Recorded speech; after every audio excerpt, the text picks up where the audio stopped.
Hey yo, football fans, it's another great year. Fantasy football fiends, grab your beer.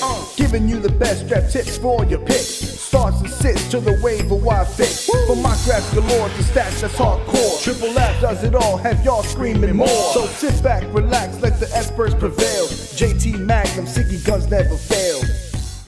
What's up, fantasy football fans? My name is JT Magnum. Welcome back to my top 30 series where we're doing the top 30 rankings for fantasy football. This time we're doing the running back rankings.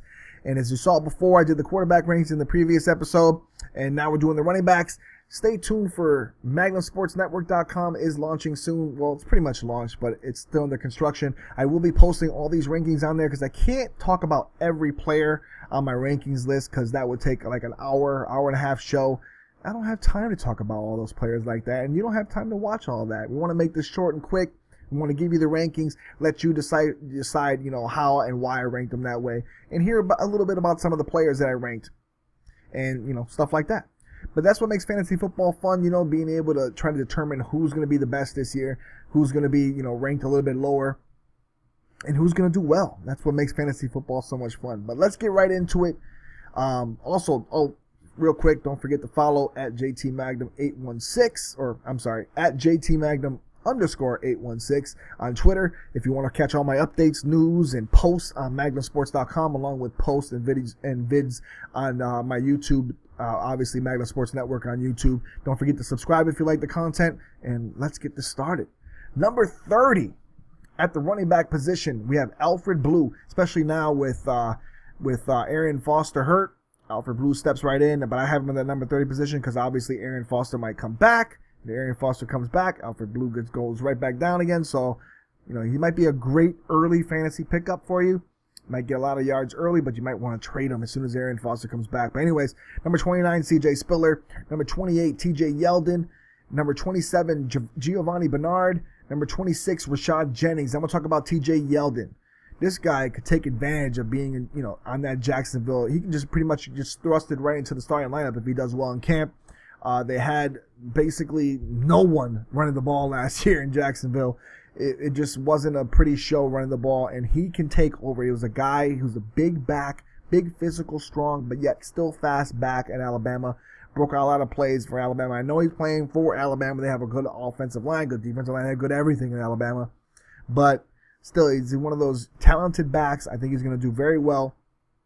And like I said, he could take advantage of Jacksonville. Might get close to 1,000 yards rushing, get you a few touchdowns, maybe 6 or 7. And, he's one of those backs that you pick late round that can give you a little bit of a boost fantasy-wise. So moving on, we got number 25, Jonathan Stewart. Number 24, Duke Johnson. This is the guy I love. He might go up the charts a little bit more. Number 23, Latavius Murray. Number 22, Drake Bell. Number 21, Lamar Miller. I'm going to talk about Duke Johnson. This guy for the U, Miami University, just can ball. This guy is basically a lightning rod ready to shoot off the line of scrimmage. If you ever see him hit the hole of Miami, the guy can just flat out fly through the tackles. And when he gets outside, you're not catching him. The guy is just a phenomenal runner, quick cuts, nice moves, and he's hard to bring down. Very strong lower center of gravity. Can just, he reminds me a lot of a faster Frank Gore, and basically almost in the mold of like Clinton Portis, if you remember him.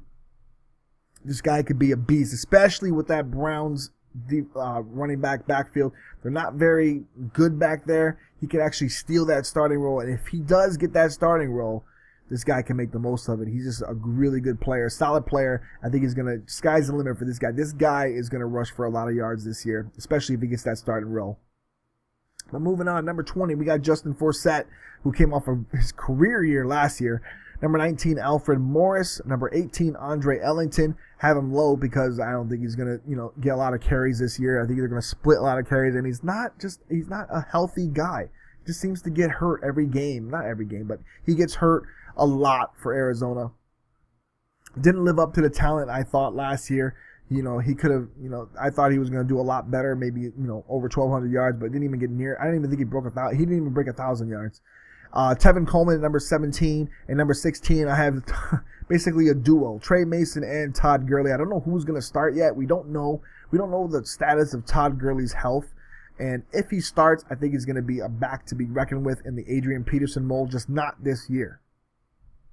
I think he's going to be good in the future, but he's coming off, he's a year removed from ACL, surgery or knee surgery, and I don't know if he's going to be able to do what he did at Georgia, just this year. So look for Trey Mason to start, I believe, the year, and look for him to get a lot of yards, especially, with Nick Foles back there passing the ball. But I really like Todd Gurley. If he does start, he's going to get a lot of yards. He's just not going to be, I don't think he's going to be Adrian Peterson just yet. But I want to talk about Tevin Coleman. This guy had, I believe, a broken ankle in college. But, he's a guy who I think he played hurt pretty much and still ran the ball like crazy. He's a promising rookie for the Falcons. They have Julio Jones, Roddy White. They have a host of good receivers. Matt Ryan in the back, Matt Ryan at quarterback.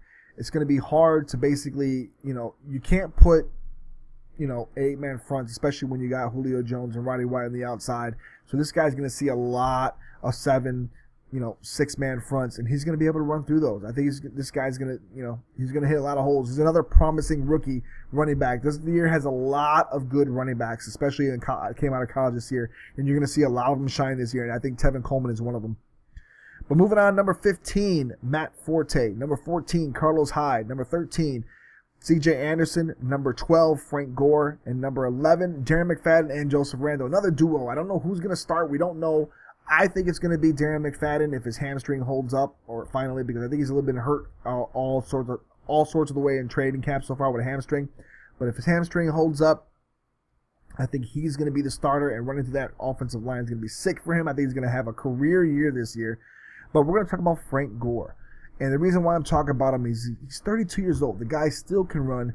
And now, for the first time in his career, he's going to see barely any 8-man fronts. The guy sometimes saw 8, 9-man fronts. Sometimes they were just blitzing the line. They were just daring the 49ers to throw. And this is the first time he's going to run through pretty much no 8-man fronts. You can't do it with those wide receivers. You can't do it with Andrew Luck back there. And Frank Gore is going to thrive. I think he's going to thrive even at his old age. He's going to have a great time running the ball this year. He's going to have a lot of fun. He's a good, powerful back. If he can stay healthy, and he has remained healthy for pretty much his whole career, he's gonna get a lot of yards. He might have one of his best years ever at 32 running the ball for the Indianapolis Colts and catching the ball, because he's actually a great receiver out of the backfield. Not many people know that because the 49ers didn't utilize him that way anymore towards the end of his career.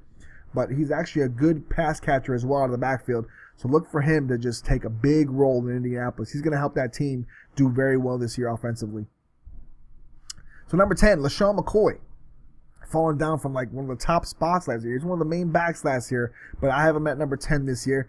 Number 9, Mark Ingram. Number 8, Melvin Gordon, who I love this year on San Diego. And number 6, Jamal Charles. I know Jamal Charles is ranked a lot higher on the depth charts for a lot of people in fantasy, but I don't know. I don't trust Alex Smith. And when you load the box up, when you don't trust the quarterback and you load the box up on like somebody like Alex Smith, and you load the box up to stop Jamal Charles, I think he's just going to see a lot more 8-man fronts. I don't care how much speed you have at wide receiver. Alex Smith just has a hard time hitting wide receivers. So we'll see what happens, but I don't think Jamal Charles is going to be the stud he thinks he's going to be this year in fantasy football. But we're not talking about him. We're going to talk about Mark Ingram.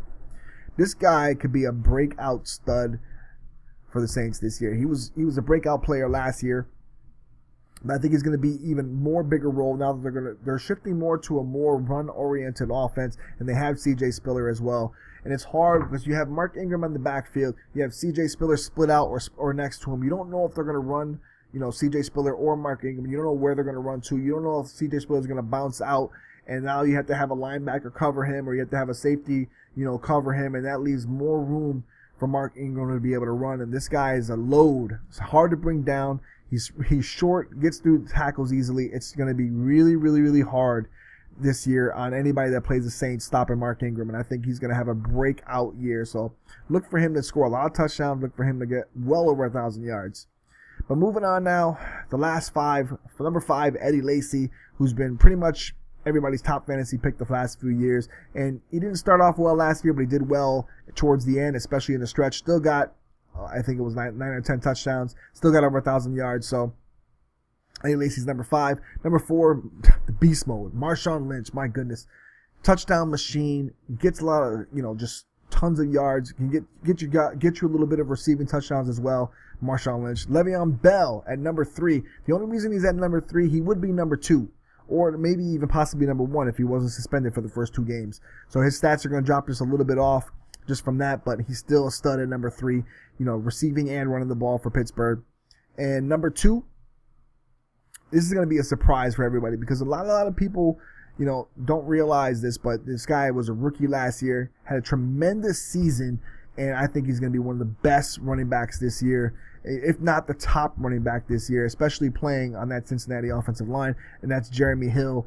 He's got Giovanni Bernard. He beat him out for the top position, but this guy can run. This guy can flat out fly, and he's a big back as well. And I really, really like him. He rushed for over 1,200 yards last year, barely even playing at the start of the season. He wasn't even starting, and he still ran for I believe it was over 1,100, 1,200 yards. So the sky's the limit for this dude. This dude, I'm telling you right now, pick this dude up because he is a beast, especially if he can remain healthy. It's hard to load up the box against a guy like this because they have A.J. Green and Marvin Jones at wide receivers, so it's going to be a little hard for him to be stopped this year. And number 1, you all know, AP, Adrian Peterson, all day. The guy can he's ready to assume that number 1 role again.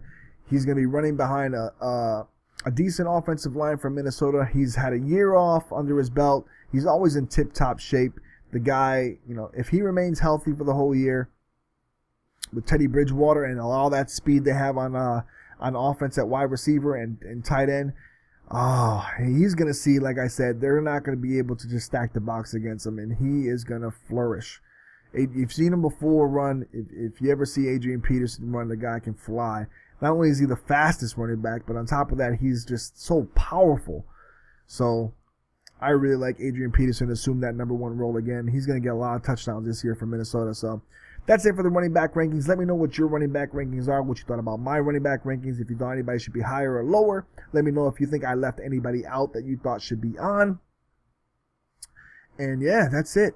So guys, don't forget to follow me on Twitter at JT_Magnum816. I keep messing that up because it's my new Twitter. But anyways, go to MagnumSportsNetwork.com. That's my new website. That will show all the fantasy updates. Everything I'm talking about here will be up on the channel very soon. As soon as I get that site up and rolling and constructed. And stay tuned for a lot more fantasy football things, including my top 30 wide receiver rankings, which will be on next. All right? So for JT Magnum and Fantasy Football Fiends, I'm out. Peace.